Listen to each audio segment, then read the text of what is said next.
பல்லாவரம் அடுத்த பம்மல் பேருந்து நிலையம் அருகில் பம்மல் வடக்கு பகுதி கழக தேமுதிக சார்பில் மறைந்த கேப்டன் விஜயகாந்த் 11ஆம் நினைவேந்தல் நிகழ்ச்சி பம்மல் வடக்கு பகுதி கழக செயலாளர் வின்சென்ட் தலைமையில் சிறப்பு அழைப்பாளராக செங்கல்பட்டு வடக்கு மாவட்ட செயலாளர் அனகை முருகேசன் கலந்து கொண்டு கேப்டன் அவர்களின் திருவுருவ படத்திற்கு மலர் தூவி மரியாதை செலுத்தப்பட்டு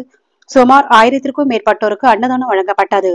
மேலும் இந்நிகழ்ச்சியில் வட்ட செயலாளர் பாபு, துணை செயலாளர் மோகன், பொருளாளர் ஜெயஸ்ரீ, சம்பத், தேவா, புரட்சி பாரத கட்சியின் செங்கல்பட்டு மாவட்ட செயலாளர் பம்மல் சுரேஷ்குமார், பம்மல் காங்கிரஸ் கமிட்டி தலைவர் பம்மல் பாலு பொதுமக்கள் உட்பட மலர் தூவி மரியாதை செலுத்தினர்.